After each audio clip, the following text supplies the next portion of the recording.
Hi guys, Rick Davis here again from LearnTVProduction.com. Today I want to talk about the best DSLR camera for beginners. The DSL marketplace is absolutely swamped with competing models these days. In today's video, I'm going to show you 4 of the better DSL models to choose from. If you're a beginner just starting out, or maybe you're stepping up from an all-in-one digital pocket camera and you want a bit more to work with. The models I'm going to look at today are all very reputable brand names. We've got Canon, Nikon, Pentax, and Sony. Okay, first up, let's look at the Canon EOS Rebel T3. The EOS brand is a long history. It's been around for over 25 years, with the digital version about half as old. The Rebel T3 will work well under low light conditions. It's got an ISO rating that goes from 100 up to 6400. Now the ISO rating is really something that's carried over from the film days. The lower number, the more sensitive your film would be to the image you're shooting. Or in other words, it's always better to shoot at, let's say, 100 ISO than 1000 ISO if you have enough light to do so. Almost all cameras nowadays will adjust for this automatically. However, you should be warned that just because a camera can shoot under very low light conditions, it doesn't mean that you're going to be provided with an image that has a lot of detail in it.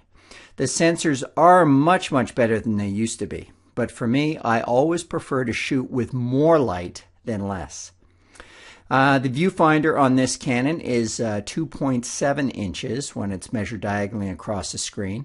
Now, not the biggest, but still plenty of screen to view when you're shooting video. Now, the Canon Rebel T3 does not have the largest sensor of this comparison group. It'll record up to 12 megapixels. The Nikon I'm about to tell you about records up to 24 megapixels. However, over the years, I've shot more professional video on a Canon DSLR than any other brand. I've never been disappointed. I'm a big fan of the Canon line. Nikon is another quality brand out in the marketplace. The entry-level DSLR that I'm putting into this comparison group is the Nikon D3200. As with the other cameras, this camera shoots stills as well as video. One very nice feature the D3200 has is that you can shoot stereo sound with it. The camera comes with a built-in microphone that records in mono only, but you can add your own stereo mic through a mini plug input to record stereo audio. The camera records HD video up to 1080p. Many on the market will only go up to 1080i. Now this is a bit of marketing hype, however, because I would defy most viewers to be able to discern the difference between 1080i and 1080p.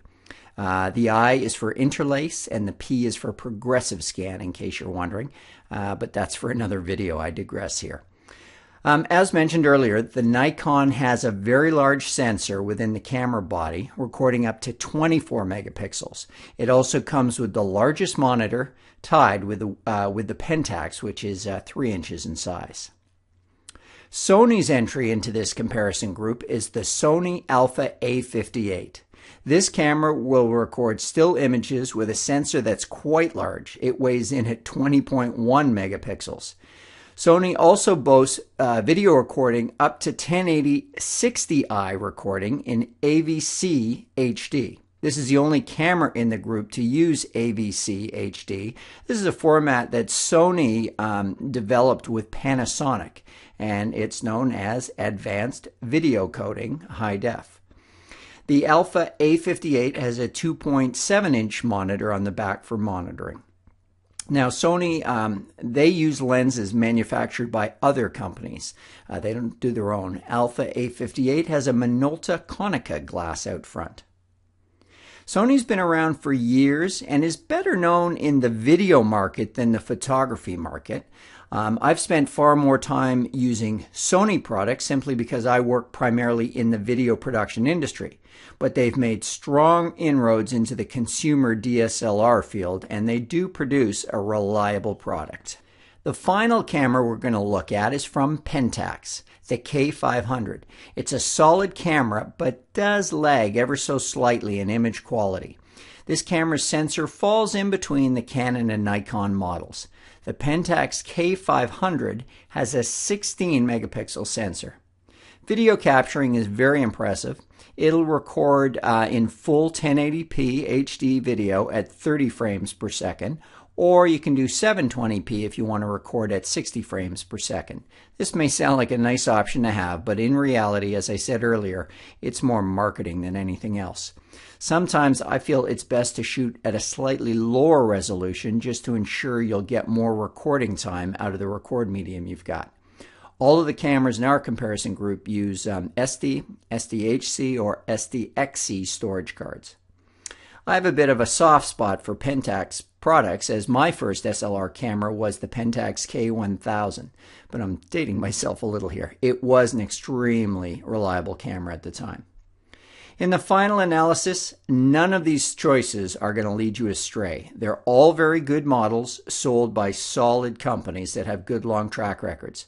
I have my biases, as you've heard in this video, but I've used 3 of the 4 companies' products and I have never been disappointed.